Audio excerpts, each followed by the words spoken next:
আপনারা চায়নাতে অনেকে ট্রিটমেন্ট করতে আসতে চাচ্ছেন। বিভিন্ন এজেন্সিতে যাচ্ছেন এবং এজেন্সি থেকে আপনাদেরকে এরকম বলা হচ্ছে যে ২০,০০০, ৩০,০০০, ৪০,০০০ বা ৳৫০,০০০ চীনের ওই হাসপাতালে যাওয়ার পূর্বে আপনাকে ওই হাসপাতালে ডিপোজিট করতে হবে, যেটা নাকি নন রিফান্ডেবল। মানে আপনাকে আর সেই টাকাটা ফেরত দেয়া হবে না।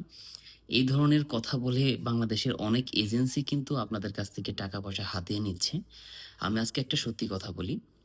চীনের কোনো হাসপাতাল এই ধরনের টাকা-পয়সা নেয় না, এমনকি তারা জানেও না। এটা হচ্ছে আমাদের বাংলাদেশিরা অনেক দুর্নীতিগ্রস্ত।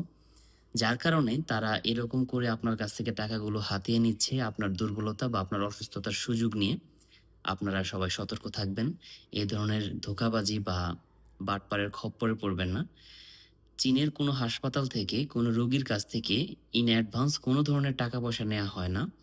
এটা আপনারা সম্পূর্ণ নিশ্চিত থাকুন। সুতরাং যদি কেউ আপনাকে বলে যে আপনি ওই হাসপাতালে যাবেন, যাওয়ার আগে এই পরিমাণ টাকা আপনাকে ডিপোজিট করতে হবে। আপনি নিশ্চিতভাবে বুঝে নিবেন বা ধরে নিবেন যে উনি মিথ্যা বলতেছে এবং উনি আপনার সাথে ফ্রড করার ট্রাই করতেছে।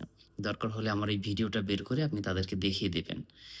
এই ধরনের ধোঁকায় না পড়ার জন্য সবাইকে অনুরোধ করতেছি, সবাই সতর্ক থাকবেন। ইতিমধ্যে আমার কাছে অনেকেই এই ব্যাপারে জানতে চেয়েছেন। এমনকি আমার হসপিটাল এবং আমার ভিডিও দেখেও অনেক এজেন্সি তাদের কাছ থেকে টাকা হাতিয়ে নেয়ার চেষ্টা করেছে। এরকম অনেক উদাহরণ রয়েছে আমার কাছে। আমি ওই ধরনের এজেন্সির নাম এখনো প্রকাশ করলাম না। তাদের ব্যবসার স্বার্থে আপনারা সতর্ক হয়ে যান। না হলে আমি কিন্তু ভিডিওর মাধ্যমে আপনাদের সকলের মুখোশ উন্মোচন করে দেব। বাংলাদেশের মানুষদের যদি আপনারা সেবা দিতে চান, আপনারা সৎ পথে সেবা দেন, তাদেরকে ধোঁকা দিয়েন না। এটা অনুরোধ থাকবে বিভিন্ন এজেন্সির কাছে। আর আমার হসপিটালে যদি কেউ আসতে চান, আমি আপনাদেরকে এনশিওর করছি।